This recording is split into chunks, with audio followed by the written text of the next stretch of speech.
हम ऐसा मानते हैं कि हमारा राज्य कौशल प्रदेश कौशल्या जी के नाम से जाना जाता है। हमारा रिश्ता है रामचंद्र जी के साथ, हम लोग उसे भांजा मानते हैं।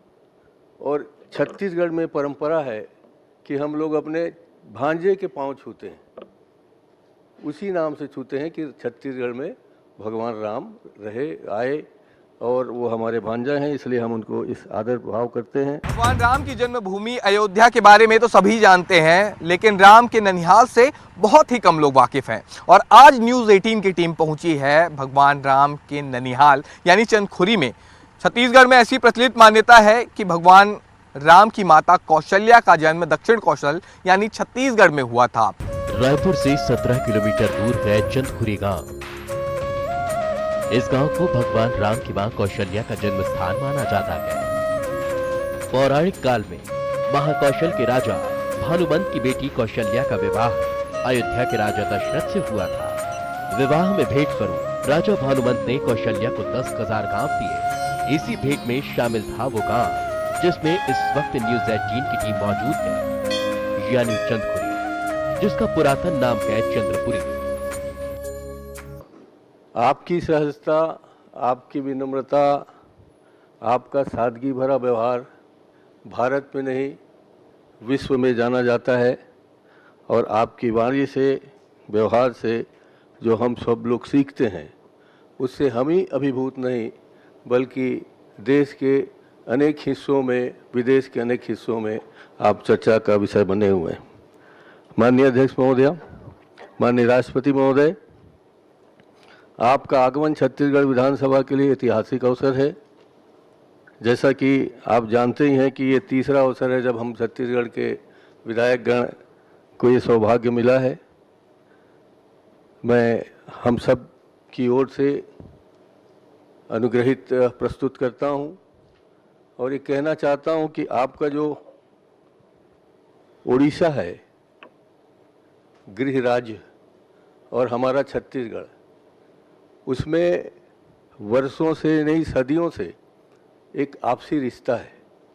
वो रिश्ता रोज़ महानदी के धार के रूप में आपके यहाँ जाता है। हमारे लोग आपको महसूस करते हैं वहाँ, यहाँ से हमारे सुख दुख के समाचार आपको मिलते रहते हैं। आपके यहाँ महोदया, भगवान जगन्नाथ जी की कृपा जो आपको विशेष रूप से बरसती है, वहाँ ऐसा माना जाता है कि भगवान जगन्नाथ जी एक दिन के लिए छत्तीसगढ़ आते हैं शिवरी नारायण में। और हम लोग तब से शिवरी नारायण से जगन्नाथ जी तक जाने के लिए रोज़ पद यात्रा यहाँ करते थे पहले, आज तो नहीं कर पा रहे हैं। और जब छत्तीसगढ़ की परिकल्पना हुई थी उस समय तो यहाँ उद्भव के समय सिर्फ 36 घर थे, जिसे हमने छत्तीसगढ़ के नाम से धीरे धीरे विकसित किया। छत्तीसगढ़ बनने के बाद यहाँ, जैसा कि आप सब हम जानते हैं कि यहाँ राजाओं का 36 गढ़ रहा। और मुझे ये कहने में संकोच नहीं है अध्यक्ष महोदय, माननीय राष्ट्रपति महोदय, कि हमारा 12 गढ़ आपके उड़ीसा में जाके शामिल हो गए हैं। इसलिए हमारा घर लगता है उड़ीसा है और उड़ीसा वालों को लगता है कि हमारा घर के बहुत सारे लोग यहाँ हैं। जैसा कि आप जानते हैं संबलपुरी,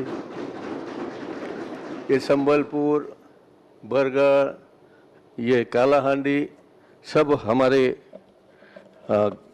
छत्तीसगढ़ से संबंधित रहे हैं और यहाँ हमारे रिश्तेदार और आपके रिश्तेदार मिलजुल कर रहते हैं।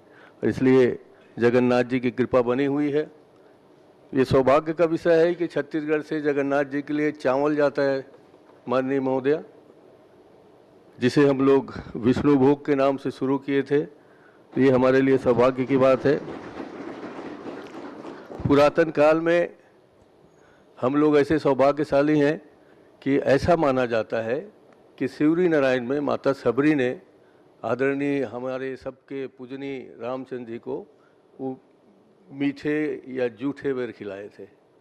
वो स्नेह और प्यार सबके मन में भरा हुआ है। हम ऐसा मानते हैं कि हमारा राज्य कौशल प्रदेश कौशल्या जी के नाम से जाना जाता है।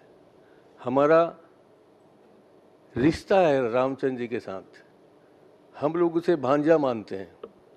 और छत्तीसगढ़ में परंपरा है कि हम लोग अपने भांजे के पांव छूते हैं, उसी नाम से छूते हैं कि छत्तीसगढ़ में भगवान राम रहे आए और वो हमारे भांजा हैं, इसलिए हम उनको इस आदर भाव करते हैं।